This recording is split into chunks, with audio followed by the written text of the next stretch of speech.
Robert Rivas here, and I'm here with the world famous Henry Brun in La Casa. How you doing, amigo?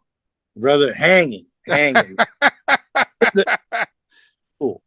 Got to be inside. That's You know. right, man. This heat in San Antonio, it's something else, isn't it? Well, it's one of those things, bro. That I'm looking at it as we're blessed that we have heat. There's people that don't. Now it's a little bit too much, but it's all right. You just take small doses. That's right. I've been telling people it's so hot outside, dude, that trees are whistling for dogs. Come on over here, man. Cool me I, off.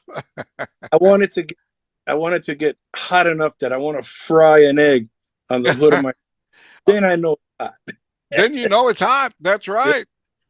Oye, amigo, before anything else, I kind of did a little background on you a little bit, and my first question to you is this: how did somebody from the Bronx end up in San Antonio? Well, it's simple. The Air Force brought me here for basic training, and it's interesting because I was trying to get away from music when I joined the Air Force, but it actually did the complete opposite. I did they took me out of the basic training situation I was in. They put me in the band, and the rest is history. Now the cool part was that the first gig I did in San Antonio was back in 1980, and it was marching when they still had it for the St. Patrick's Parade, and I Oh was part of man, the first marching band. we don't have those anymore, right? That the St. Patrick's No, Parade. they stopped that. What Yeah, happened to that? I have no idea. See, these are the things that we have allowed to happen. Unfortunately, we need to fight, especially like what's happening right now. You can't have carriages. I don't want to get into the politics of things, but that's a tradition. We're doing away with traditions to be convenient. That people forget what tradition is all about. That's what San Antonio is based on. We are a tradition. We're the melting pot of music and culture, and the newer generations just don't embrace it like we do. Henry, call us old school. No, Yeah, but it's all right. I'll be old school all day long. me too, amigo. Now, I don't want to bypass Puerto No, Rico. Okay, now, there we are. Let's start from Puerto Rico. There we are. How do you go from Puerto Rico to the Bronx, Henry? okay. Well, I was born in the Bronx. Okay, okay. Okay, my parents left Puerto Rico looking for the better life. For progress, and we landed in the capital of Puerto Rico, which is the Bronx. That's how we call it. Now, now the interesting part about it was we lasted in New York the better part of just about 9 years, close to 9 years. You know, the interesting part about it was that we were going to stay there. Mom loved it. Dad was diligent, working in the maquiladoras in the factories and things like that. But my sister got sick with asthma, which took me back to the island. Now, let me tell you what the correlation of that is with Henry today. Okay, when Dad took me to the Bronx, we lived in the projects. Okay, uh, poor people. That's the communal area, and it's beautiful because that blessed me with being in the mecca of what salsa is today. The boiling pot. Okay, within a 2 block radius. I was talking to somebody here the past couple of days, and I told them within a 2 block radius of the Mott Haven projects where we lived, also lived Eddie Palmieri, Hector Lavoe, Willie Colon, and the list goes on and on. So Wow. this, I was privy to this happening since my childhood. Now, Dad didn't have any idea what he did. It was, it did not dawn on him. He just found a place and there we lived. But all of this is happening around me. Now, as a poor person, poor family, my dad promised my mom he was going to give us the best education. I have a sister, one sister. And so he was going to work as hard as he could to give us the best education he could afford. And he did. He put us through private school from my pre-kinder all the way to my 12th year in high school. What did your father do for a living, Henry? He's an electrician. Okay. Okay. A brilliant person. He's amazing. But humble, just was content with just having a check and taking it home. And your mom? Did your mom work, Henry, or no? And mom, no, mom Your was mom a stayed home. professional, stay at home, raise the kids mom. She worked once when my dad got sick. He didn't get sick. He got shocked. He got shot from a pole about 100 and something feet in the air and landed in. So it took a little bit of time to recover. And, no insurance and things like that. So mom resorted to go back to work, to go to work, actually, and help us through that period of time. That was the only time she was away from us, and I'm grateful because it gave us the opportunity to acquire the best raising that any child could have and the best education. That's what they promised. That's what they delivered, Now, let me tell you the counterpoint to that. The counterpoint was there was this big park right on 143rd and Willis Avenue. That was the Bronx there that I had to cross through from the Mount Haven Project, the building, to the school I was going to. Now, what's happening in that park? Rumba, bro. It's day in, day out, every day, 7 days a week, all day long. Again, now when you add the mecca, the melting pot of salsa, of creating what salsa is known today globally, with the influence, the African influence of drums and and all that desmadre, I couldn't help but just kind of like have that some rub off on me, And that's the New York part. Now, my sister gets sick, and it's tying the Puerto Rico part. What we ended up doing, Dad said, okay, we have to move. The doctor said, if you can't stay here, it's going to put her life at risk. We moved back to Ponce, okay, which is what I consider my hometown. Both of them are as much in my life as one as the other, But when we moved to Ponce, we moved into another musical neighborhood, unbeknownst to my dad, completely unaware of what he did. Across the street from the first house that we lived Domingo Cruz, one of the most popular bands from the late 40s through the early 70s in Puerto Rico. One of the bands that established the standard of what popular music is today. Society bands. Okay, Domingo Cruz and the Whoopee Kids, that's what they were called. And he literally lived across the street. And his daughter went to school with me. We went to the same class. There you go. That explains that. And it's history after that. I was surrounded by music. La Sonora Ponceña, one of the institutions of salsa in the world, they were a couple of blocks away rehearsing, So it was my curse or my blessing, however you want to see it.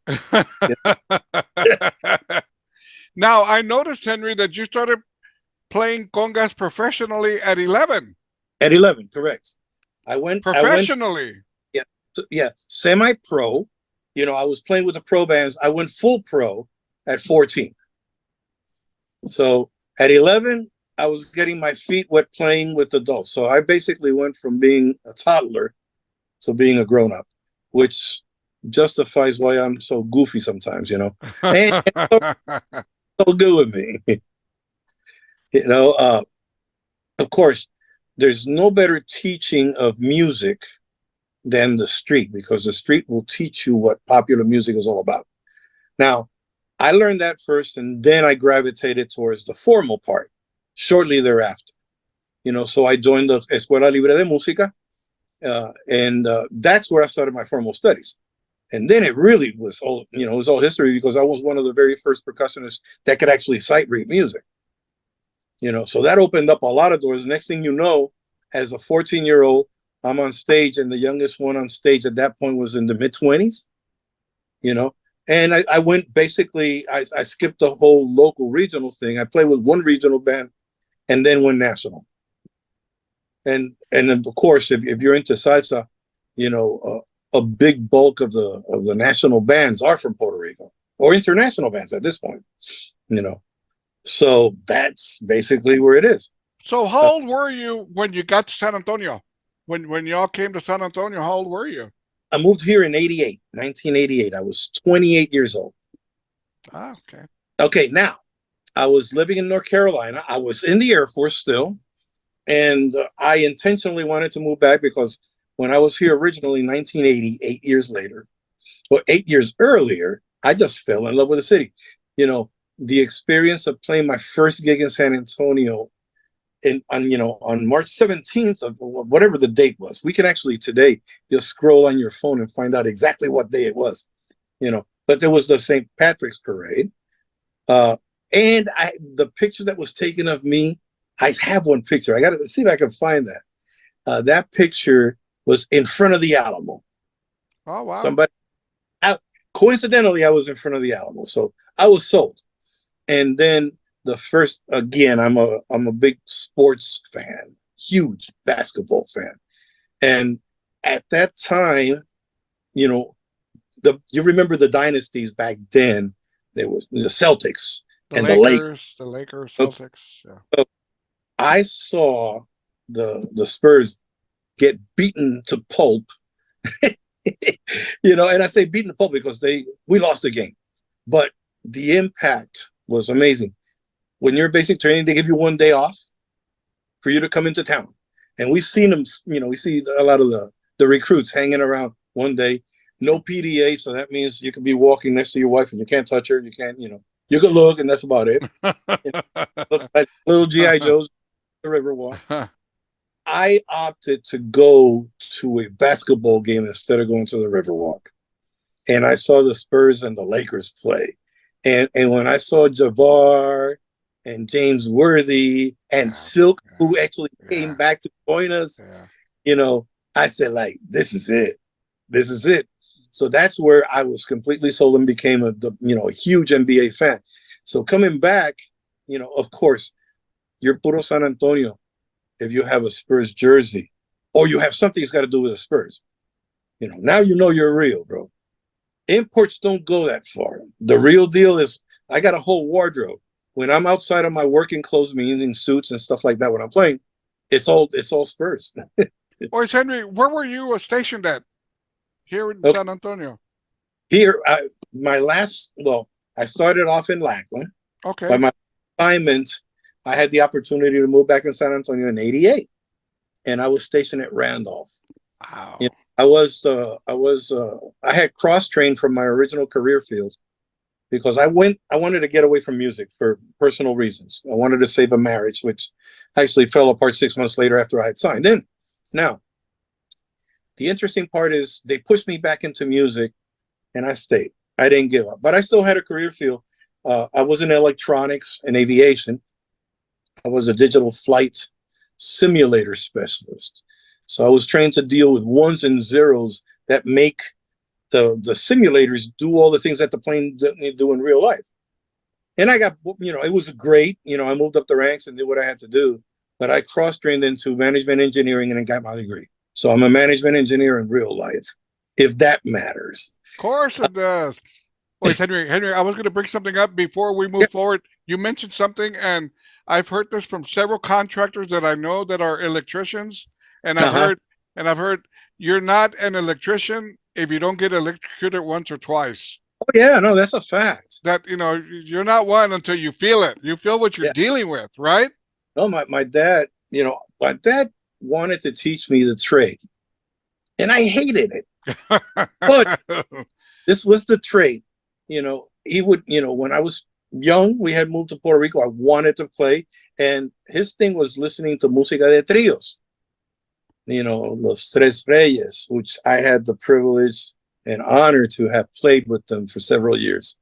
Los Tres Haces, Los Condes, Los Panchos, and the list goes on. He loved música de trío. And his thing was he would wake up on Saturday morning, 6 o'clock in the morning, turn his radio on and just sit there and enjoy the music. Okay. Consequently, he would actually wake up with me and he would take me to play with those trios. That's where my love for trios came about. So I was playing it live, in the radio station. People loved that. That was a tradition back then. and it's everywhere in Latin America, not necessarily in Mexico or Puerto Rico. It was very important. But in order to trade that, I say, okay, so I'm taking you when I'm not working for you to go ahead and, have your fun. How about coming to help me work? And I'm like, oh man, So I get up, and I cannot value the time I spent with him learning what electricity is all about. Because besides playing, I produce events. And the worth of knowledge that has brought to me today is incredible. And for that, I'll be forever grateful. It's something that nobody can take away from you. That's right. And, my dad was shocked twice and happy and, to survive them. Some people don't make it out of it. I got shocked a couple of times. But, my shocks were trivial compared to his. When you fly 150 feet in the air, that's a shock. And survive it. And he's 88 years old and still hanging in there, Good for him. Good. It might be a little crazy, but Henry, do you still have your mom, Dabian, or no? See? Yes. You're very blessed. You're very blessed to still have your parents. They both live in Ponce. They're working they're working and they're trying to enjoy life as much as they can within their means, They're living. And Henry, it's important. Henry, let me ask you this. Let's move forward here a little bit. Now, I know of you, somewhat of you, but not a lot of you, if that makes any sense, and your musical background and what you've done. So that being said, educate me here. When you came to San Antonio, and you're here in the 80s, and right around there, that's where Tejano started kind of exploding, 88, 89, 90. Oh, were you involved with any Tejano bands at all back in those days? I am blessed.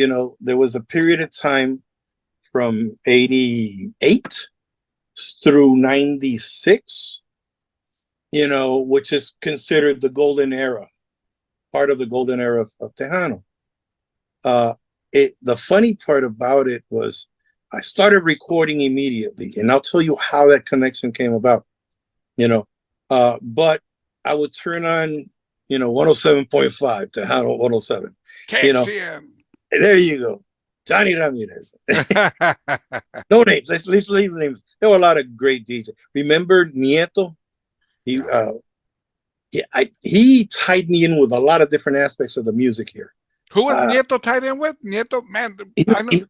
He was with the Tejano 107. He was on the marketing end of it. Okay.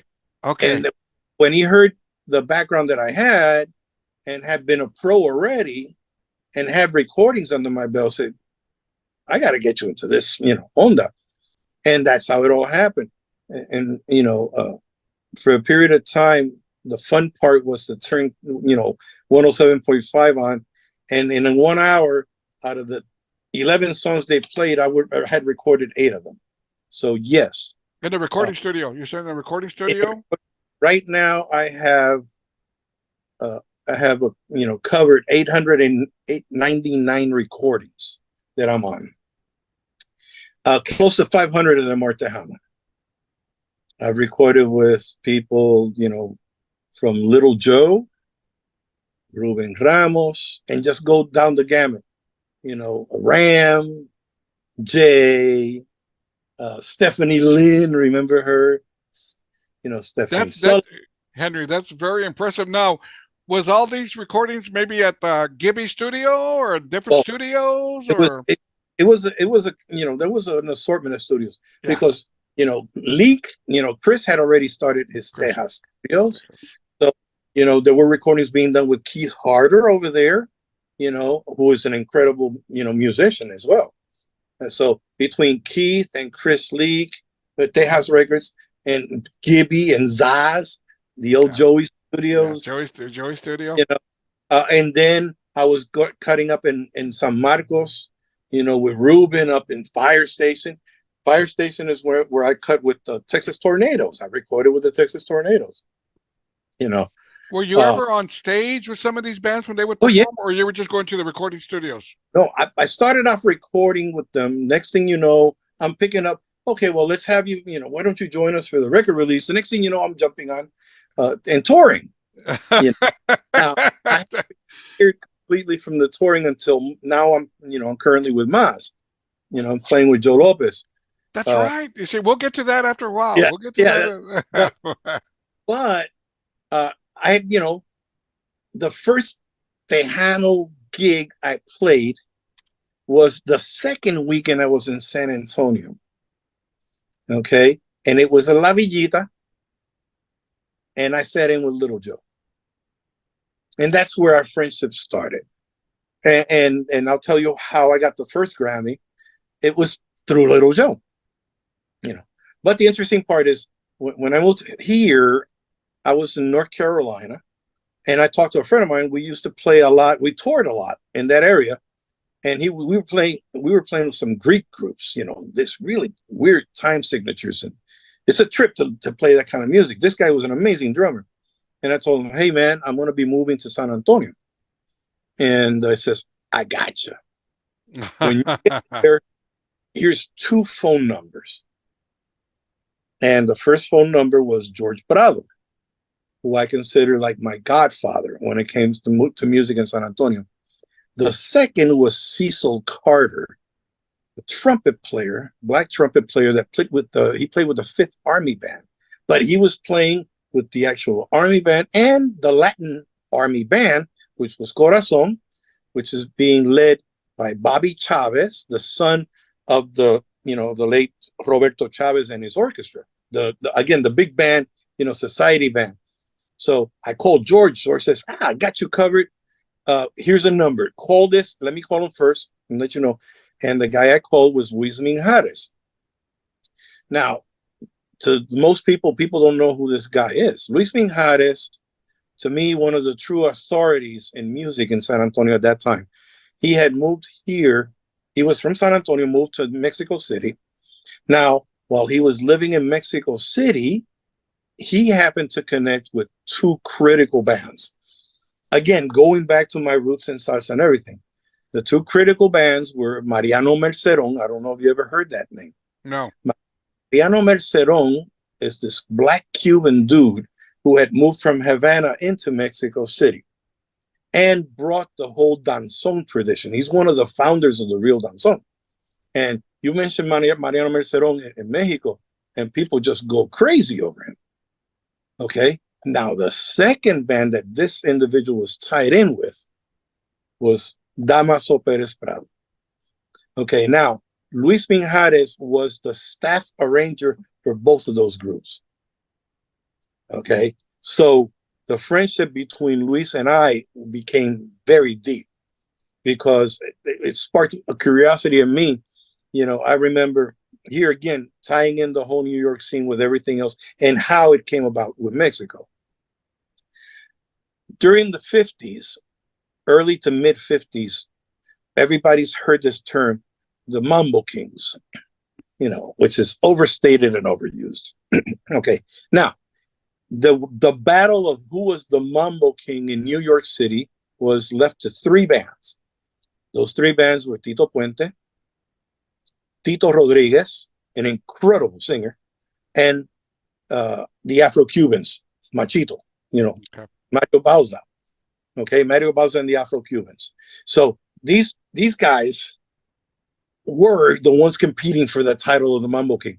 While that's happening, you had this guy that created this style. The true creator of the mambo was Damaso Pérez Prado.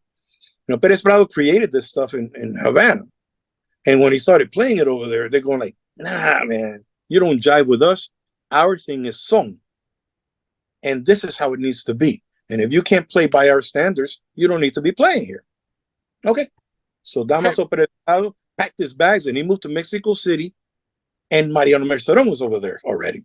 So the next thing you know, Damaso Pérez Prado, while these guys are fighting for a title in New York City of who's the Mambo King, Damaso Pérez Prado signs a contract with RCA Victor, and he's touring globally. And after him came a second band that was out of Spain, which was Xavier Cugat. That's the real story. So, my radio show, which has been on the air for 22 years, every Sunday, you'll hear me say, and if I want to play any Pérez Prado music, this is, in my humble opinion, the true Mambo King. Boom, there it is. Henry, does Celia Cruz come into play in any of this or not? Oh yes, oh yes, most definitely. Now Celia, again, she left Havana, went to New York, started her thing over there. But now remember, when el Barbudo, as I call them, when Fidel took over Havana and turned it into a communist country, a lot of the artists that were native could never go back because you either came back and stayed or you had to renounce your patria, your Yeah. citizen. You know, so Celia gravitated towards living, guess where? In Mexico City. Now, part of the Sonora Matancera was living in Mexico City. Actually, most of them are in the States right now. So now you got Damaso Perez Prado, with the mambo. You got Mariano Merceron with the danzón, and Celia Cruz. And Celia came into the States in the mid 60s. That's when she moved to New York. And the first person she connected with was Tito Puente. And the rest is history, man, because she took off. Her big career launch was in 1974 when she recorded with Johnny Pacheco her first album, Kimbara. They recorded a total of 4 albums together, and they're all classics. Now, where did I connect with Celia? Interesting, because I moved to San Antonio. I'm doing my thing. They knew me in New York, and Ralph Mercado. Okay, now everybody's heard of Fania Records, Fania Records, right? Fania Records is considered to be like the Motown of Latin music, of salsa. Okay, Based now out of based out of where, Henry? New York. Okay. Okay, now it was founded by Johnny Pacheco, a Dominican, and an Italian guy, Jerry Masucci. Of course, it's like any other stories with labels, which you and I are not going to go there, at least not now. Yeah. But be a show in its own. But what they did, they put together the most powerful record label in the world, that actually matches or exceeds what Motown achieved in Latin music. People underestimated what we were at a global capacity, but these guys launched it at that level. Celia was part of that label. So Ralph Mercado was the guy behind Fania. He was the promoter who earned, he had the promotion machinery behind him and owned clubs. Okay. You have ever heard the Fania Records, Fania All Stars, global, the very first Latin group to ever go global, and that went back into 1976, 77. Okay. By 78, everybody knew what Latin music was. Now, let's go back and see how the impact of this was. A deal that was cut between Ralph Mercado, Jerry Masucci, and Don King is a Rumble in the Jungle, the big fight in Kenya. Mm-hmm. The Fania All Stars, he said, well, let's take the Fania over there. And that's the biggest concert ever seen. There was over 160,000 attendees in Kenya, in Kinshasa. Yeah, so you can imagine, bro, it's huge. Was that Okay. closed circuit also or no? No, well, they did part of it closed circuit, Yeah, I but was going to say. it was limited. The closed circuit was actually very limited. They didn't have the technology. Now, this was all happening before the fight. Okay, so this was, it was a spectacle. Now, Ralph Mercado, again, the man behind the scene, when Jerry Masucci decided to semi-retire, and then he died shortly thereafter, Fania lost its momentum because now it became a catalog as opposed to being a powerhouse.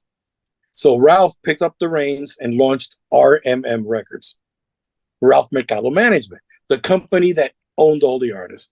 And of course, with a roster like Celia Cruz, Tito Puente, Mongo Santa Maria, and the list goes on. It's the who's who. And then Tito Nieves, and those were the new generation. Oscar de Leon. Okay, Ralph wanted to open up an office in San Antonio. So he calls Sony Records over here and, talks to Ray Martinez. Remember, Ray was the head office. Yeah. And says, yo, I need somebody who knows this and who could break in. And Ray says, I got it. Call Henry Brun. And Ralph says, I know that name. So he started investigating on this. And the next thing you know, Ralph and I are talking on the phone. It says, I need you to be my man in Texas. And I said, not no, but hell no. Because I already had an idea of what it would entail. Well, he made me an offer I couldn't refuse. And I said, okay. So I became, the regional director for RMM Records, handling 12 states. Okay. Out of Sony, ¿verdad? They were signed. They had a distribution deal with Sony. Okay. Yeah. Yeah. They were an independent label, but represented by Sony. Gotcha. So you couldn't have a better godfather than Sony. So the next thing you know, I'm meeting with Celia and I'm meeting with Tito and I'm meeting with all these people to go ahead and coordinate breaking Texas into the salsa market, or breaking salsa market in Texas. And that's how it all came about. I was the one that brought Mark Anthony first to Texas. And we made, his very first hit was here. Henry. And that's while I'm still playing. Henry, I can remember. Whoo! Don't quote me on the year. We're gonna go maybe back into the 90s. I put I somewhere. I just remember I went to a concert at Sunken Gardens, and they had War performing there. And who did I see on stage? Yeah. I gotta ask you, Henry? Before we talk about this one, how many bands contact you to get up on stage with them and perform? Because, dude, you're very, very blessed to be doing. I have been, bro. It's a blessing. I have played in excess of 700 big names in the business, and that crosses the gamut from semi-classical to adult contemporary. I played with Bob Hope. Okay, I was part of Bob Hope's orchestra. Wow. I'm going to throw names that are totally aliens to us. I played with Glenn Campbell. Oh.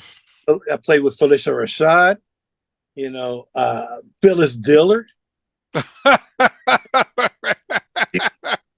He was a trip.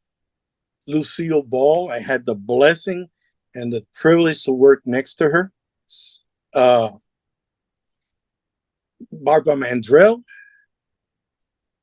Then going into the 90s, Paquito de Rivera, Arturo Sandoval, Vicky Carr, Los Tres Reyes, in salsa, you name it.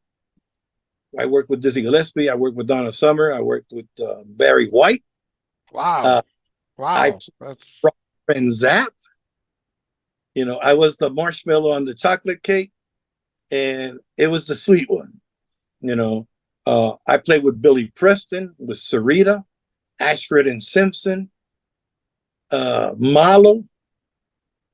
I've sat in and played with Santana before, because his percussionists are very dear friends of mine.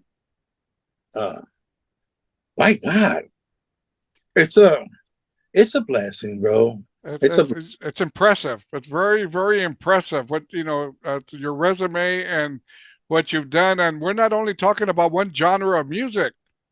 You're spread out on different genres, big time, and that's very, very impressive, Henry. Thank you. Well, it's perseverance, I wasn't the kid that was born with the gift, by no means, but I was born with the passion for culture, and that in itself directed me to immerse myself. I'll give you a good example. When I first moved to San Antonio, I was in the Air Force still. I got out and I stayed in San Antonio. I said, I don't want to be anywhere else. I just saw the vision. There was no radio. I didn't even envision to have a popular show, at a national level that would last 22 years. It wasn't even on my radar. I said, there's no salsa. But I brought salsa to the Riverwalk. I was the very first salsa group to play there. I was the first group. I brought the salsa concept to Lisa Wong at Rosario's. Can you remember what place you were playing at on the Riverwalk? Yeah. What was the name of it? the very first one, believe it or not, I sat in with George and with Randy Garibay at Dick's Last Resort. Really?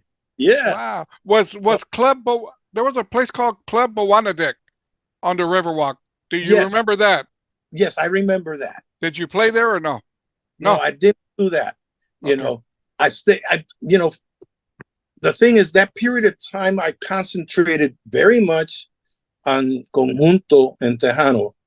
You know, the first guy I met, I just fell in love with him, which was Valerio Longoria.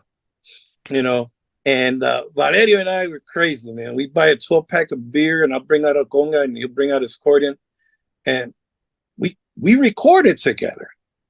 Okay, we recorded a traditional merengue ripiao. Now that recording is lost, and one of these days it'll surface. I know that, like it always does. You know, an amazing session here, Valerio performing in a totally alien environment, but he just loved the rhythm. He could rip.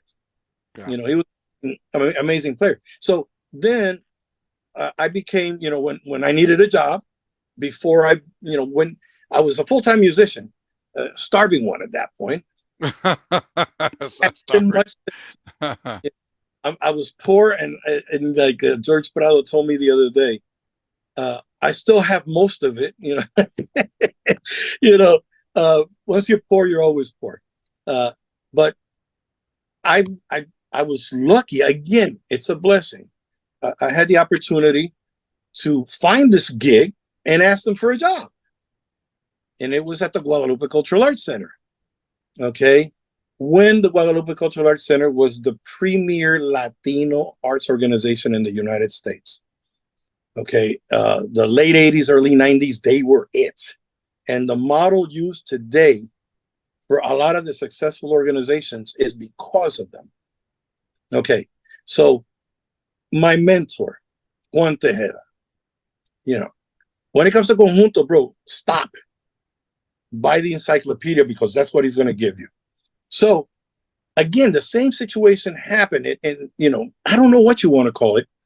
Remember, here I'm meeting your Eddie Palmieris, your Hector Lavoes, your Willie Colons, you know, Andy and Jerry Gonzalez, all the pioneers of salsa as a child. I'm doing the same thing again, deja vu, but this time with conjunto pioneers. So I'm hanging out and jamming with Tony de la Rosa, Oscar Hernandez, to me the king of the what I call the chromatic accordion, Angel Vera, Ruben, the snarl, you know, he had that alacrán, you know, Angel Vera, Ruben Vela, and then of course, unavoidably, I run into El Pache.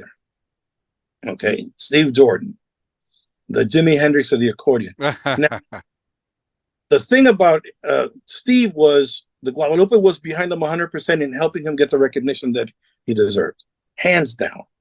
So consequently, I ended up joining Steve's band. So, you know, and I toured with Steve for about 4.5 years. And we have stories like you won't believe. That's another section. You know, that's a separate session all in itself, the Steve Jordan sessions. Okay. But I'm hanging out with Steve. It was at that point, again, remember, I'm hanging out with these guys. Then my next big concert I sat in for the first time with El Primo, with Roberto Pulido y Los Clásicos, at the Sunken Gardens. That place is near and dear to my heart. Some of my best concerts in my life. My first album with the Latin Players was recorded live there. You know, but it's the experience of being there. So I'm hanging out, and I see this little chaparro who was like, you know, Roberto Segunda, Manuel Vargas. I don't know if you remember him. Little short guy, you know, had the whole Zapata look, you know, but then you chaparro, the big, you know, the big butt buckle, you know, the mustache. He's Puerto Rican. You know, we were talking and we hit it off. And he says, hold on. So we went and talked to Roberto. Next thing you know, I'm sitting in the whole show with Roberto. See, it's these coincidences. You know, I laugh because the other day I was watching Forrest Gump. And if you hear some of the biggest occurrences in life and history. He was there for some Yeah. reason or Yeah. another.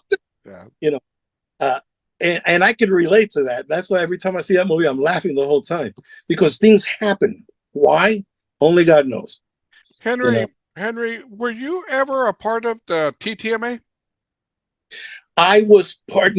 I did the TTMA show a couple of times, but I mainly had sided with the Univision side of the house, and I was a big part of the Pura Vida Awards when they Okay, first that's started right. it. That's You right. know, so I was part of the band, and consequently, I ended up becoming the contractor to the band, which brings a whole different experience because now I have a founded orchestra, the Latin Players, well established and well known internationally, for Latin jazz and jazz. And this is the backup band for all the Tejano artists that are performing on the show. It was Right. them, Right. and the reason I talk to the management and say, you want to attract audiences, show them what's different. What makes it so different? Instead of using the same usual suspects, let me put this band on the stage. And I made a point, and you can ask Little Joe and you can ask Ruben, they'll tell you, I'll take this band on the road any day because you couldn't tell the difference between their bands and this. Music Hen- played to the T. Henry, I'm going to ask your opinion on something because you would know about this in many ways. Uh-huh. I'm not going to mention any names here, but I used to work for a gentleman, and although I liked his idea, his concept of it, what he was trying to do with the Hana music, and let me tell you where I'm going with this. Okay. Do you remember? We're going to go with the Buddy Holly, the Big Bopper, the Richie Valens when they would tour. They all Yes. toured with one band, right? Correct. And they'd get 4 or 5 singers with one band. Well, Uh-huh. moving forward to the 90s, late 90s, the person I used to work for, his mentality was, you know what? Why don't we get one band, the accordion, the drums, keyboard, tolwato, The and chord the, instrument. and the singers would be, Mhm. example, we'll put Jay, we'll put Marcos, we'll put Ram, and all they got to do is show up and sing, not Correct. bring their whole band with them. That Mhm. his was his mentality of it. I liked it, but for some reason that concept doesn't work in Tejano music. Correct? Okay. You want my honest opinion? It works. Now, in order for it to be functional, you have to have a non-denominational. Let's call it that, for lack of a better term, right now, a non-denominational band. In other words, you pick a band for its qualitative aspect, no different than what I did for the Premios a la Música Latina. I could turn around and play real hot pop and jazz and Latin jazz, because we would do that. I would incorporate that and then turn around. I'll give you performances. We backed up Alejandra Guzman, the same band, backed up Jay. Now, and I got a story, I'll tell you that privately about Jay. Okay. But we would turn around and bring, Rick Trevino. We do country, okay, and bring Trevino with Ruben Ramos and sing son cubano. And then I would bring Ruben and Little Joe and El Primo and put them together to sing.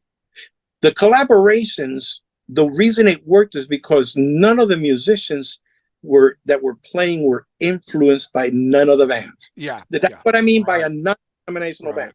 Right. It has to Right. be a band there to play, and here's the music, and we learn the music, and see you later. Orale. Now, why it won't work, okay, unfortunately, a lot of artists are very protective because they live with the insecurity, and now I'm taking a chance and saying it that way.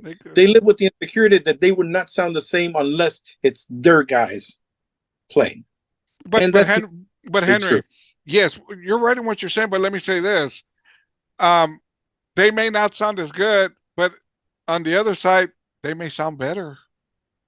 And that's what happened 9.9 out of 10 times. Right? But Plus, it's I went ahead and just to prove my point, when we were doing rehearsals, nobody knew I was recording them. And you would take the artist with the band and match it to the original. You could barely tell any difference. You have to be an extreme audiophile. And I mean somebody such as yourself that can tell the difference between a true track or a duplication or an enhanced track or a track that's been doctored. You know, it takes that level of ear to be able to understand the difference. But if you do a blindfold test, you couldn't tell the difference. You know, It has Henry, more of the cooperation of the band than the guys, you know, the artists themselves in you wanting know, to. Henry, I can't tell you back in the day when I was going to a lot of events, outdoors, todo el vato, I can't tell you how many times I would hear people saying, they don't sound like the CD. They don't sound like they don't sound like that. But It's a totally unfortunately, different. the unfortunate part about that, Robert, is what are we supposed to sound like? Now I'm going to assume the position of a musician. You know, there is something that when you hear a band play and it sounds like the record, you go like, damn, you know, there's a lot of value to it. I'll give you case in point. Fito Olivares, bro. I remember, in the production of with the Fiesta at Market Square that I hired Fito the first time. And I'm standing there by the corner of the stage listening to him. And I was like, because I'm listening to the record. They're not missing a beat. Now, with that said, both sides are right. Okay, sounding like the record is right, sounding different is right. Because the sounding different is, I'll give you a show. If I'm playing, right, as I've done before, with Maz, and Joe cuts me loose and I'm playing a solo, I'm stepping out of the boundaries of what originally is. Now, Maz is a very unique situation because when you listen to Maz is not just a band. It's what I would call a brand. Very big difference. It has a unique and distinctive sound. And in order to be a member of that band, the right member of that band, you got to learn the language. You could know Tejano all day long, and you could have played with an all-star band. But when you play Maz, you better play Maz. You're not playing, Henry Brun.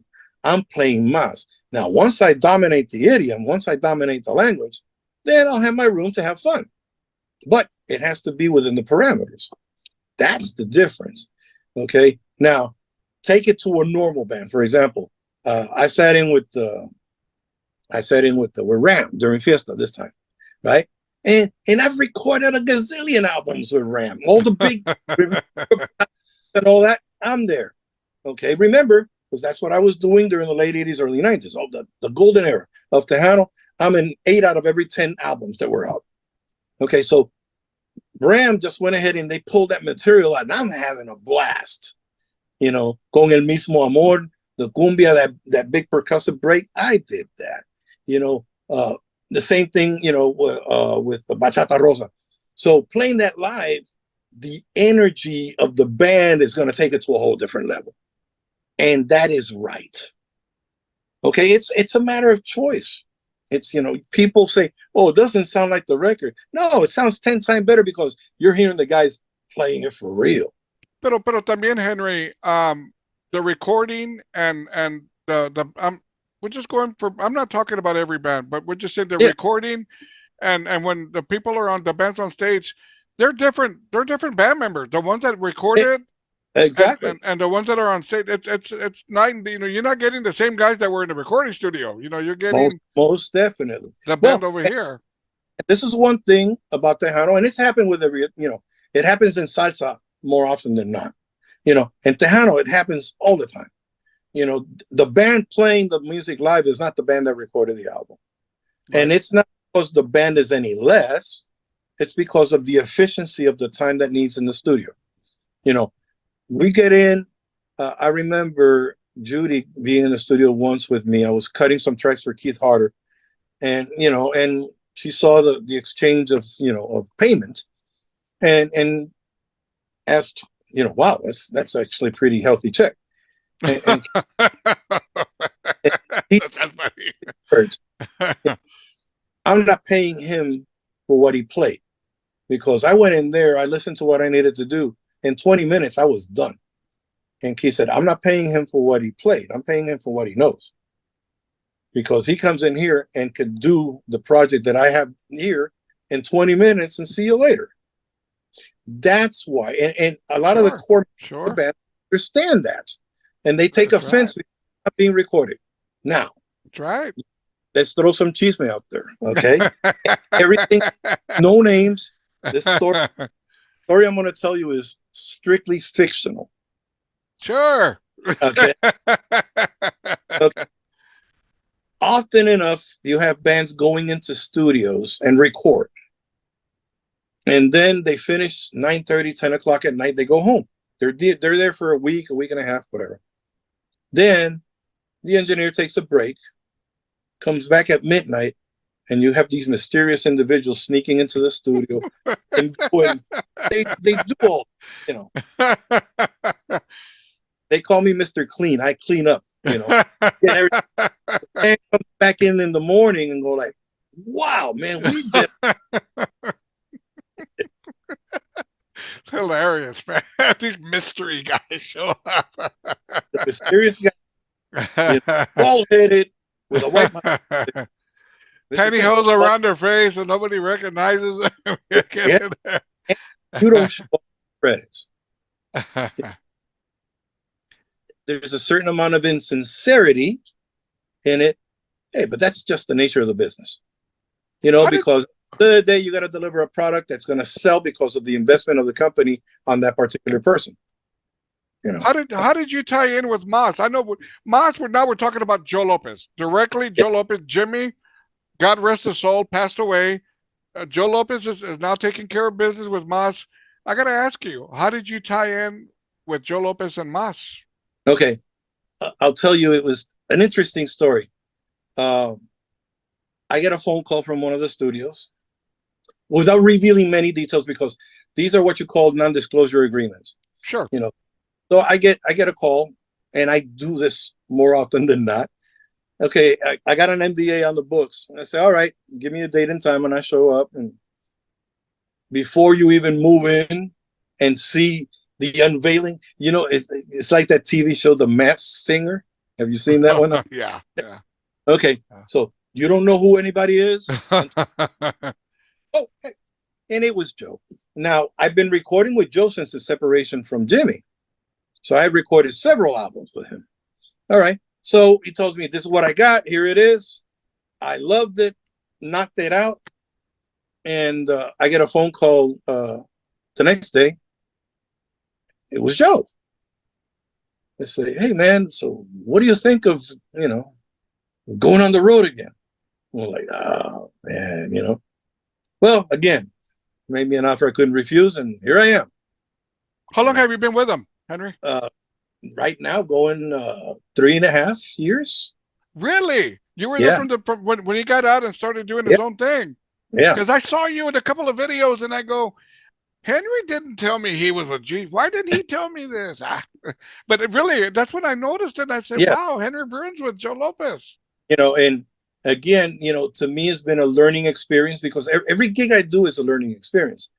And that's why I spoke with the authority I did about Mas in particular. It's a brand. Dude. I get, Joe tells me, let's join the band. So we go back and forth, and I agree. Then I start, I start getting the song list of what we need to learn. This is what are going to be the next concert. Just work on that. And the funny part about it, Robert, is I'm going like, all these titles to me are foreign.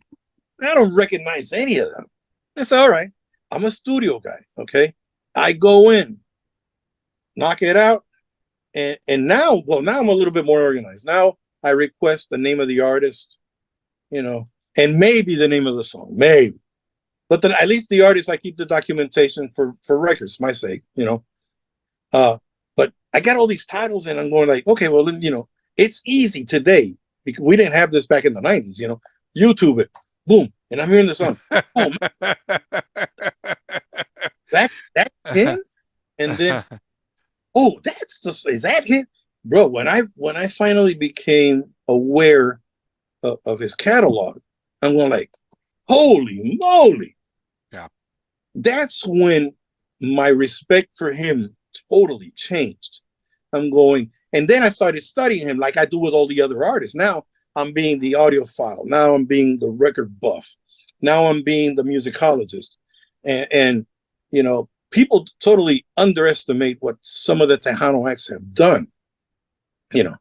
He's a great example. His crossover, the first artist to truly cross over into an international market, and why, and the instrumentation. Then you start studying the music and what changed here that was different from what's being done elsewhere. It's an amazing story. His catalog, ridiculous. Henry, just in case people don't know, you and I think your wife together booked the bands at Market Square Fiesta, correct? Both you and your wife, ¿verdad? That's correct, yeah. How long have you been doing this, Henry, you and your wife? Si te digo, no me crees. Okay. I speak perfect Spanish. People don't, they can't relate that. When I go to Mexico, they love me over there because I'm hanging out with the natives, Half of the speak Spanish, or they speak Pocho Spanish. Over there, articulation is everything. We've been producing, I'm the artistic director for the event. We've been producing Fiesta at Market Square 22 years. Wow, congratulations. That's a long time. A lot of the curatorial aspect was stuff that I learned from Juan Tejeda. From the days I was I was his assistant producing the Tejano Conjunto Festival at its heyday. I remember us having the Tejano Conjunto Festival for 7 days. We had 3 days at the theater, 4 days at, Rosedale. We basically lived there, and that's the experience that I take with me into the body of work that I've done, with music. Henry, I'm going to bring this up on what happened because I definitely want your intake on this. Uh-huh. This past Fiesta, the Saturday before the last day, there was a shooting at Market Square. Yes. Stupidity. Whoever, plain stupidity, but regardless. Now, when that went down, what time was it when you realized when that went down? Was it close to closing time or not yet? Be exact, Fiesta was going through some growing pains this year. Okay. The dynamics are changing. The dynamics for an event are changing. We had a captain, the way PD handles this is we have a captain that's assigned to that command, and that command covers X part of Fiesta. So his command was definitely Market Square, which that's a unit in its own. He was very conscious of public safety. And if he saw that things were not going to be safe for the attendees, he wouldn't think about it twice. He either control the event or shut it down. Because Fiesta has outgrown Market Square. And that's something that we've been addressing. This was a great year all around, aside the shootings, which is very unfortunate. Do you remember what time that happened? The shooting? Yeah, that happened, if I'm not mistaken, right around 12:07 p.m. Okay, and the band stopped at 1 on Saturday, ¿verdad? The event had already stopped. I got you. Okay. The band had already stopped. And the 2 perps that were affected in that whole thing, the 2 deaths, they were outside of the grounds, and they came into the grounds to conclude their business. That's how it happened. It did not happen within the grounds. It did not happen within the purview of our programming. It was not something that we controlled. Right. While we're there and the event is active, there's a lot of details that are moving. Everybody's much aware of what's taking place there. But this was an unfortunate event. These guys ran into Concho Plaza, and that's where it took place. I saw you. I was out there the first Friday. I went out there, and you're very right. Things are different in a sense.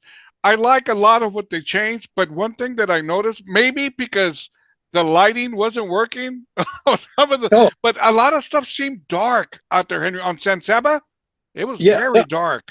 Well, we had some what adverse situations that happened. Power. The That's first good. day shooting day. You know, uh, this time it threw me by surprise. I had a system that fried because of a power flux. So that's why we had limited lighting on San Saba at that time. Which was corrected immediately. Of course, you can't erase what happened before that. Uh, and to me, what really pissed me off about that is Adalberto got affected because I was looking so forward to seeing that show. Al was in prime form, and the band was on. They were on fire. But it I was affected. there. I was there. I was hearing them, and it was unfortunate because on the stage underneath 35, I think you had Maravilla. Was it Maravilla Maravilla? was there during the same time. Yes, correct. And when we went to go see they sounded great. We heard the music. I said, let's go over We're there, getting right? ready for David Lee. Yeah. We went over there, and I felt bad for him because all you could see were shadows. You Yeah, know, well, because I still, basically, when we had the power flux, it burnt the board, the lighting board on the gateway. So we can't, there's no rental houses at that time. I can't fix anything till the morning. So steal the board from San Saba, take it over there, and we threw some temporary lighting to make it happen. We plowed through. We plowed through. Again, it's never happened before. It doesn't mean that it'll never happen again. But it's been a learning experience, and now I know exactly what I'm going to need and require from these companies that are working with us in the production end of it, because these things can happen. that's right. But Henry, it actually what I'm trying to get at with this is that you carry a lot of responsibility. Well, All right, a lot, it a yeah, lot. it's Judy and I are totally committed to the cause of what Fiesta de los Reyes is. Next year, I'm excited because it's going to be new and improved. The security level is going to be taken to the next level. People are just going to have to deal with it. We are enclosing the grounds in order to, we live in a society right now that there's a lot of things that are not that are happening that shouldn't be happening. The weapon control, this whole arms control thing has gotten totally out of hand. So in order for the event to continue its growth and development, we have to enclose like every other event. We were the last of the Mohicans that was open. Now we're just going to enclose it. You're going to be checked. Your bag's going to be checked, and go in about your business. It's I not think going to. that's a good thing. That's a very Yeah, good thing, Henry. It makes people feel safer. exactly. And that would avoid, some of the things that happened this year. But uh, unfortunate, unfortunately, sometimes it takes these scenarios for us to be able to see. You know, Unfortunately. Now, Henry, let me get your opinion on something here that happened during Fiesta, having nothing to do with you, but uh, across the street on the incident with A.B. Quintanilla oh, I was and there. Well, we're, we're we're friendly competitors, but not really, because you know, there's an enormous respect between both of us. I make sure that programming doesn't interfere, or we're not fighting for the same people. So if they're doing A, I'm going to do B. If they're doing C, I'm going to do D. You know, and I know the production team over there. I knew the band that was playing there. Before that, Mikey. The Iconics, which the band's amazing. They're doing fantastic things. One of my bandmates, Homero Esquivel, he was playing with Mikey. So I got to go and say hi to the guys. I can't help it. Uh, all this takes place. The whole thing with AB was just He could justify it to whatever it was. You know, it's unfortunate, but that's a meltdown. That was a meltdown if I've ever seen one. You know. And I, like I said, I caught it wind of it the following day, and I was like, I get it, frustration. Maybe he's overworked. I don't know, but I mean, I know for a fact that if he needs a break from the music business, he can do it. Go take a Yeah, vacation, man. Go yeah, relax for a while, and yeah. just Don't. The thing about it is, as an entertainer, I I played with Tito Puente, okay, and playing with Tito was a big responsibility, you know. And you know what I learned from him is not the style of playing or anything. I learned how he commanded that stage. He walked on stage and there was no doubt who was in charge. And it's not Nazi or, like the soup Nazi, and friends or anything like that. It's he he was himself. Okay. One thing I learned from Tito, one of the things I learned many, many things, is those people out there are paying for you to be here. You owe them the best show you could deliver. yeah, It doesn't matter how bad of a day, yeah. or how great of a day, but you owe them that much because you wouldn't be where you're at if it wasn't for that audience. No matter how small, no matter how big, no matter how happy or how pissed off they are, you still owe them the short. And on top of that, you are no different and you're not above humans. Learn how to respect your peers and learn how to respect the others that make you the money that you're making. Henry, how bad was the response? You being in that crowd from the crowd themselves. Well, the trippy part about it is we're all looking at each other like, wow. You know, we didn't know how bad it was at the time. You know, we Wow. we didn't have there was no time to react. Everybody was in shock. Uh, he said, "Man, that was a deep one," and he took a dive on that. Whatever the reasons may be, to me, the one thing I don't see sincere is rationalizing why he did it. He should have come up and man up and say, "Look, I screwed up. The reasons behind why I screwed up play no role. They make no difference. The bottom line is I screwed up. And I hope you can forgive me." That would have settled well then. Oh, I had a cancer scare and they changed my medication.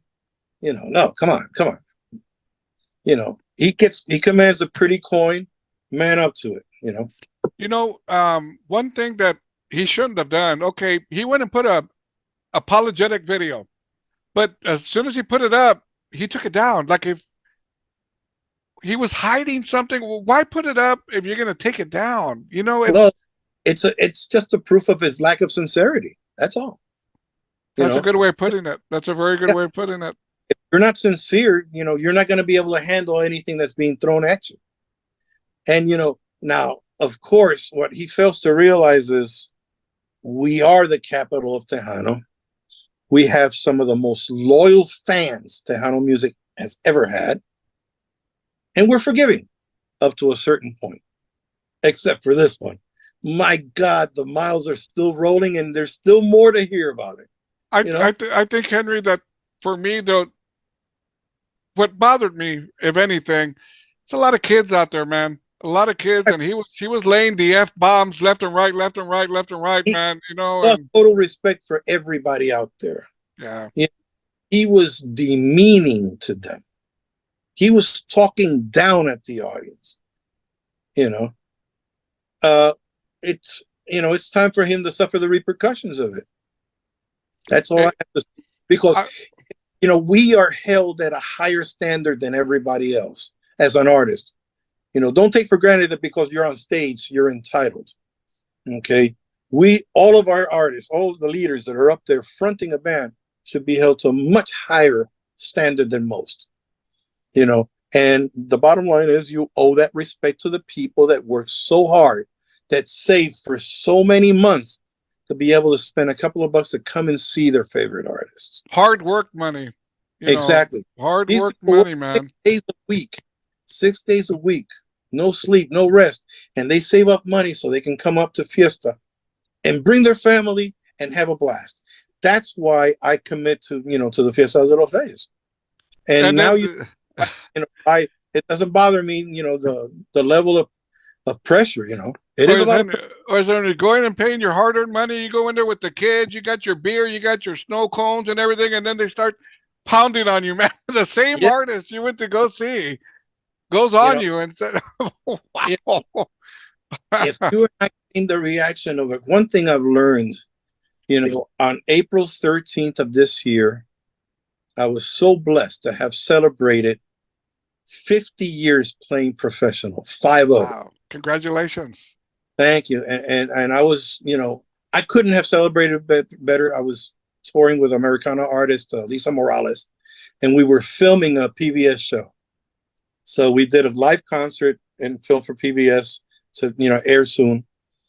So I had a blast. Let's say 50 years ago, I started on stage. 50 years later, here I am still, you Henry, know. Henry, we're coming close to the end of this, but before I don't want to forget this. I owe you a thank you, a big thank you, and I'm going to tell you why. Several years ago, 4 or 5 years ago, you booked the band Tierra from East And, LA, Rudy and Salas. again, Well, it's you going know, I'll finish here, and then from there, you booked them, and Rudy called me. Me and Rudy, good friends. Pobrecito, he passed away. God rest his soul. But he told amen. me, "Hey, Robert, I'm gonna be there, man, and this and that." And I said, "Awesome, man. I'm looking forward to seeing y'all." And I remember I talked to you, and I said, "Hey, Henry, anyway, you let me bring on the band," and without hesitation, sure, Robert.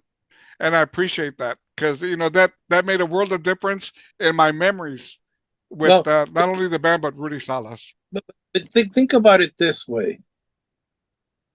Besides being friends, who knows more about Tierra than you do? I, hey, you know, uh, amazing experience. I remember sitting with Tony Banda at Mi Tierra, shooting the breeze before the show.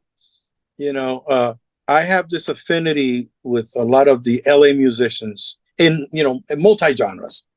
I'm very close to the LA scene, being from New York, which is kind of trippy. There's this rivalry. No, no, man. The vibe in LA, you can't touch it. Leave it alone. Those are real musicians, and everybody who's gravitated towards that side to create the music that they're doing, oh, they know what they're doing. Believe me.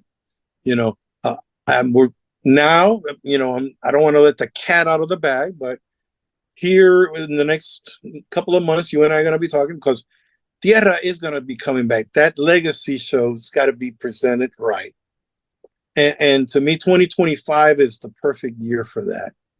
You know, I think it's, the environment. The one exciting part about Market Square is you're going to see, besides the fencing, the ground is going to be opened up to breathe.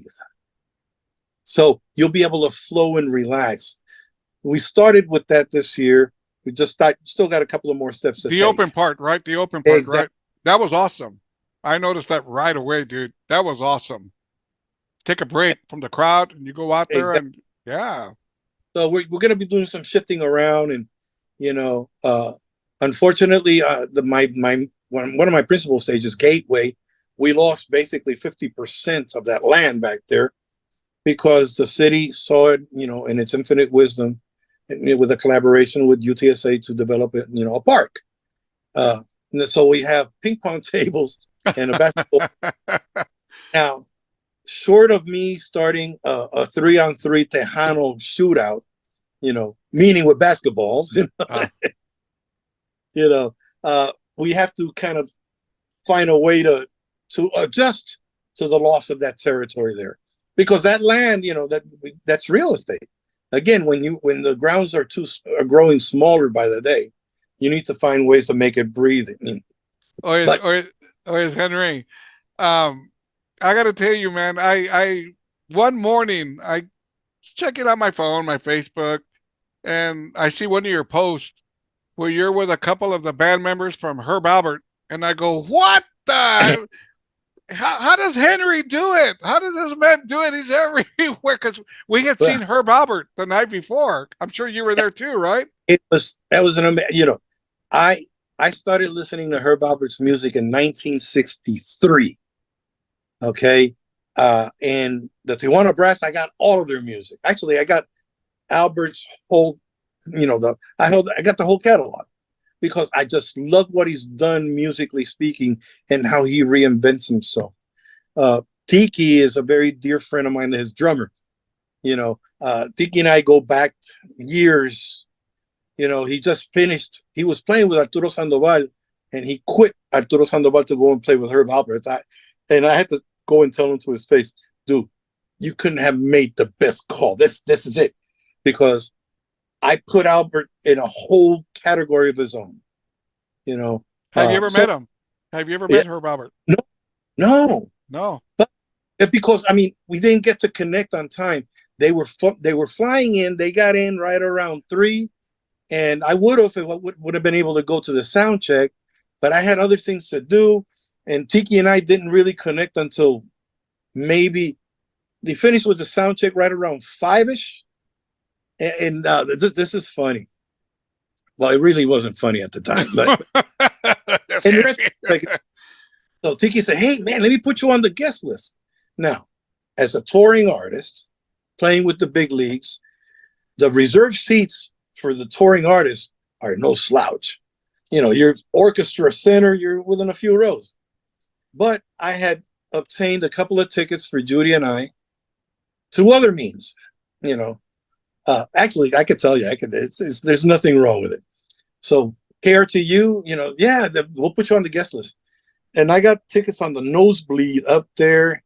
I remember picking up the oxygen mask. And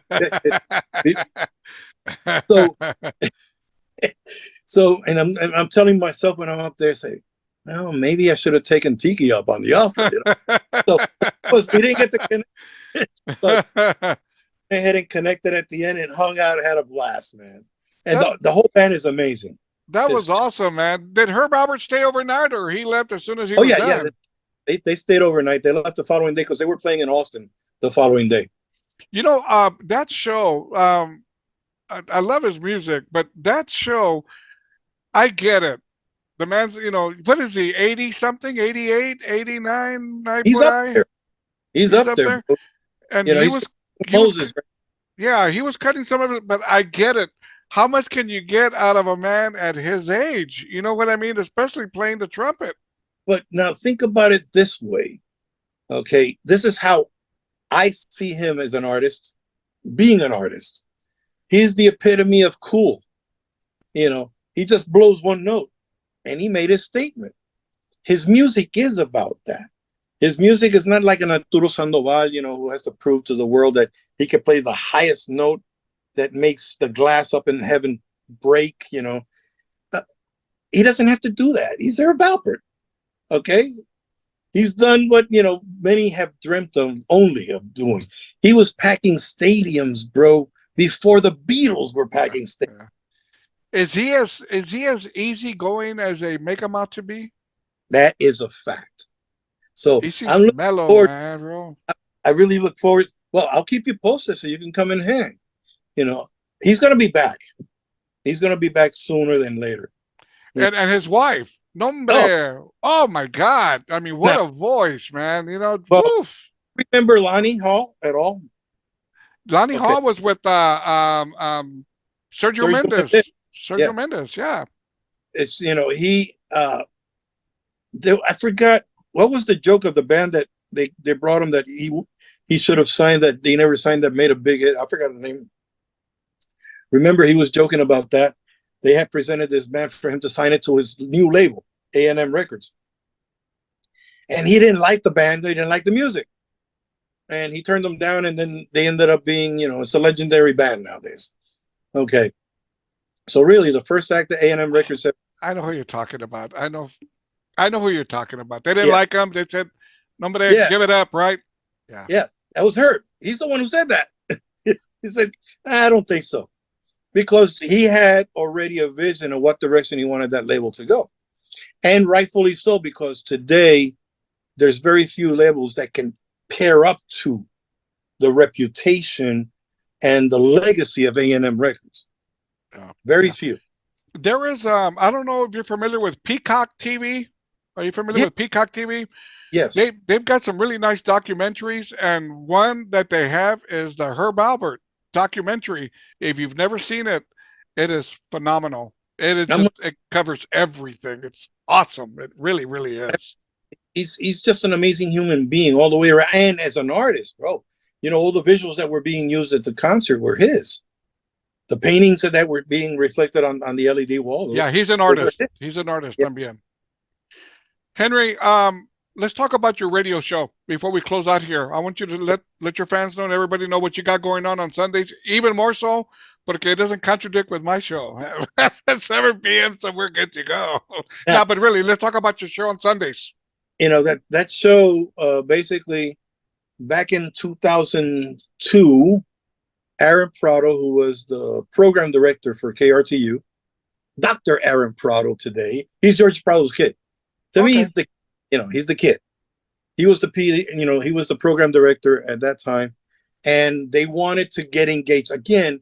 It's a growing process. The station wanted to re-engage because they were jazz. They converted to classical, and then they reverted back into the jazz programming and added the indie aspect of it. At that point. So during Hispanic Heritage Month, they wanted to do something. Aaron calls me, Henry, I need you. Okay, because we're doing 5 days. One day is Machito, one day is Mongo, one day is Tito, and then you got 2 days of your own. Can you throw some music together for me? Say, please, of course. And we did. The was such again the first band I ever played with in San Antonio. 24 hours after my landing here was the late great Paul Elizondo Orchestra. Paul Elizondo. Okay, Paul was a mentor to me in many ways, and I'm still mourning that loss because he was an icon at Market Square whenever Fiesta, right? oh yeah, He was always out there, man. Paul he was, Elizondo. and he was one for the public, one for the community, So Paul ends up calling every single day to the station to talk to me. We knew each other and all that. And say, Henry, what about this cut? I said, okay, I'll get it ready. So he got involved with me programming the music that was being played for the Hispanic Heritage Month celebration. All right. So that finished on Friday. So all right, I go about my business. On Monday, Aaron calls me and say, hey, how would you like to have your own show? And I said, well, it sounds cool. Of course, it caught me off guard. Have you ever worked in a radio station? Have you done any work in radio? Are you asking me or he asked you? Yeah. You're asking me. Yeah. Oh, okay. Now you're asking me the questions. I got you. I thought he was asking you. No. The only radio I've ever done is mine. Okay. 8 years. Now, back then, the console was you had 8 knobs, no faders, and then the spots were being run on cartridges. So you pull them off the rack, slam them in there, push the button, turn the volume up. I mean, because you had to be your own engineer. My training took all of 30 minutes, and I flew solo, and I had a guest on my first show. Here we are, with the blessing of many people and the encouragement of a lot of people. I've been able to bring that part of the culture to the table for 22 years. What kind of genre of music are you playing, Henry? I'm playing salsa. I play big band. I play Latin jazz, and I'll throw rock in there. I'll throw, I got us, during the show, I'll throw you a curve, is what I call it. And the curve of the day is boom. You don't know what it. And the show starts at what time? From what time to what time, Henry? Sunday mornings, from 11 a.m. to 2 p.m. on KRTU 91.7 FM. There you go. Now, people, you go get your barbacoa, get your big reds, you sit down there, turn on the radio, and let's listen to Henry Brun in the morning. Yeah, and the beauty of it, I've had calls from senior citizen homes that they do picnics outside and they're having a party. I've had calls and through third party, and this is true. I've had third party calls coming in from Bexar County, from our Club Fed over there, Club Med, and because I play music for the people. That's what it's about. Salsa and Tejano they run a parallel. You're satisfying this, and it's about the movement of the body. It's about the excitement and the rhythm that makes people. Henry, how long have you been doing the show? 22 years. Um, you mentioned something. It got by me, but I got it noted here. Now you've won a Grammy, several Yes. Grammys, or The- how many yes. Grammys have you won, Henry? 6 total. 6 Grammys. I 30. didn't see that on your Yeah. bio. Are you Well, keeping that to the side? Are you? I don't publicize that because as an artist, what happens is it scares people from hiring you. So if I was to go like, the big pitch when you talk about Henry Brun, say I got 899 albums recorded, 6 Grammys, 38 nominations. Drop the mic, boom. But the thing is, people don't see it as it's Henry. They no, it's expensive. So that having that type, they're intimidated. They get yes, intimidated. yeah, having that type of ammunition behind you could be harmful to your health. Henry. It's been several years ago. You know who Bob Gallarza is, correct? Of course, Passed away. Passed away. Anyways, I did an interview with him, and I created a flyer, and I told him, "Mira, Bob, this is what I'm going to be posting on my website." And I put Grammy award winning. I don't know how many he had won, but he had a couple of them or something. Yeah, no, he had quite a few. I put Grammy award winner Bob Gallarza, and he told me, Robert, please, por favor, if you can take that off. Yeah, he didn't want it on. To me, I'd rather, because it's just a part of a bigger picture. Okay, I've won international awards. Okay, I was inducted into the Tejano Roots Hall of Fame, this past January, the class of 23. Recognition overseas, Lifetime Achievement Awards. I've won an Arts and Letters Award, which is reserved for scholars. I'd just rather be seen as you could call it the international award-winning recording artist, Henry Brun, because it encompasses everything without putting labels on you. I got you. People to see me, like, if you see me, stop and say hi. I'd rather be seen that way than being put on any sort of a mantle or above the people, because it's not. I wouldn't be where I'm at if it wasn't for people. I'm going to ask you some quick, spontaneous questions that just came to me right now. All right. Give me quick little answers. One, and I want people to know about you. Okay. What kind of beers do you drink? Tecate.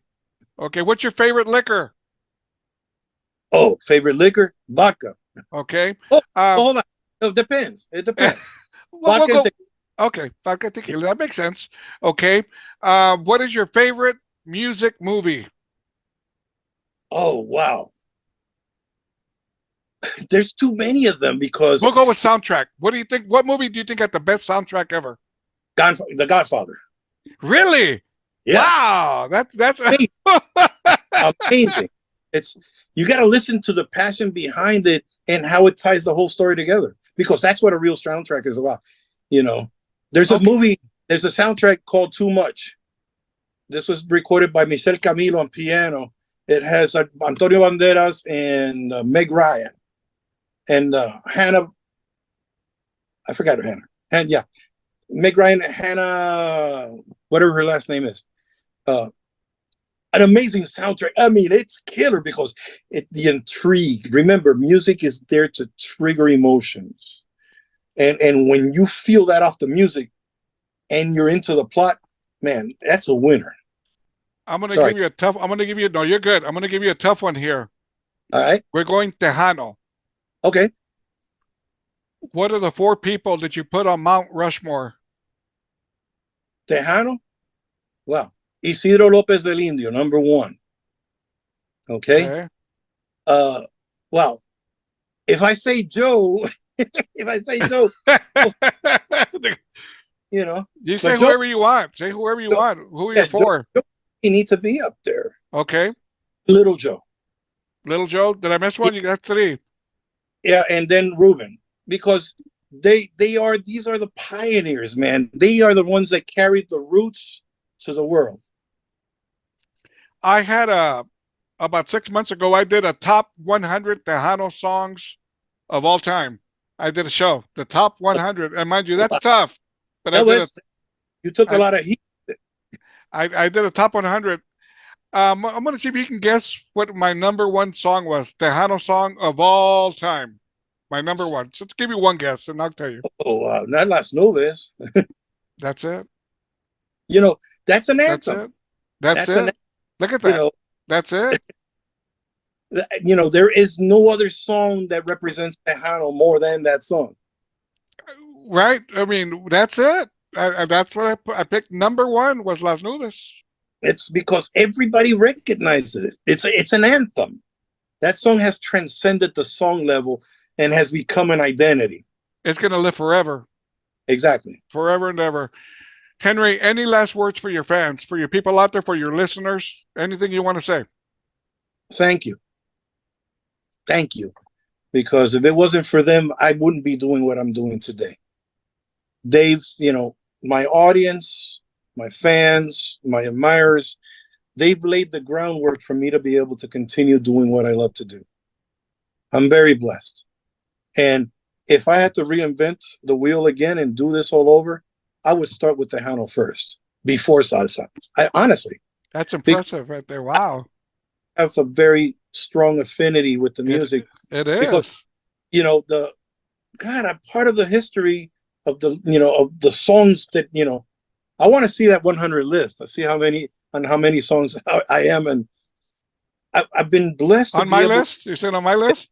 Yeah, no problem. I'll send you the show. I'll send you the show. I have check it out.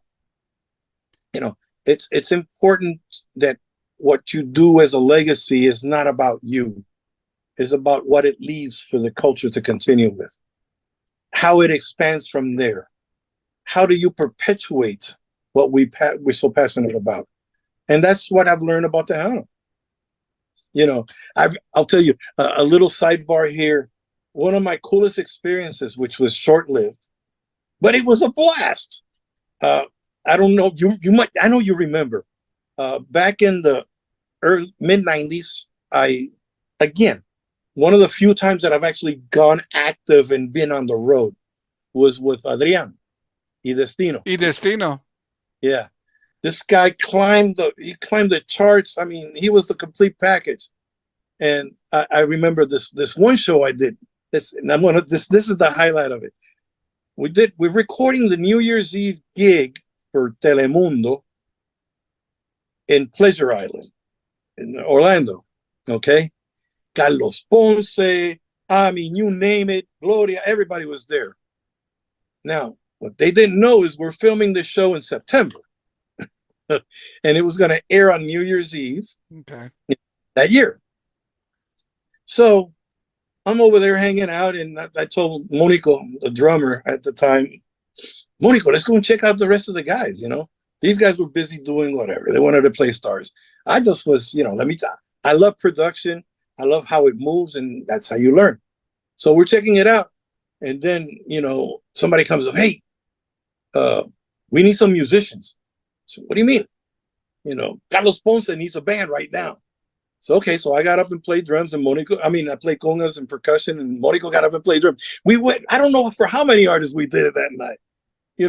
Now the cool part is they kept us cool because they would show us at a glance, but they didn't focus on us. Only when we were on stage with Adrián. I got you. And then, another experience, because once you're a grunt, you're always a grunt. And it's a learning. That's how you learn in life. Grounded. When I worked with the Selena movie, I didn't know that. You worked with the Selena movie. Yes, I was one of the assistant producers in the movie. I did not know that. Wow. Helped. Oh, I got okay, real quick. Okay. On the main scenes, I helped with the Tejano Music Awards at the Alamo Dome and the one at Poteet, which was reminiscing of the concert in Monterrey. So I helped drive people. We did all kinds of things. And that's where I learned the back side of movies and production. We didn't get 120,000 people out there. No, it was CGI. We got, I think, at the end of the day, we got close to 20,000. And, how do you motivate the people to do what we needed them to do? Because it was going to be a long day. So, how CGI operates? So No. you set them up in one line and you take that shot. Okay. And then you say, okay, I need everybody to move 20 paces to your right. And I need everybody to move 20 paces to your left. And that's how that scene took place. They spread it out. Yeah. I want to tell you another funny story. Actually, I got a ton of them, bro. We can have a few drinks over those. I think we're gonna have to do a part 2, Henry. Yeah. Right. This is a true story. An unfortunate situation when the Challenger exploded over Dallas. It came for research to the Research Institute here, Southwest Research Institute. They're on Culebra. I didn't know that. That's where they brought it. Yeah, they were trying to to explore all the possibilities of why it exploded, because one of the tiles in the nose actually separated. A meteorite came and struck it, and it just popped the tile ever so lightly. These tiles are made. They're beyond human strength. Okay, these are made out of ceramic, and it popped it ever so, and then with the pressure and everything else, it peeled that off, and it just disintegrated. Yeah. Once it came into the pressure. Okay, now what's the story behind it?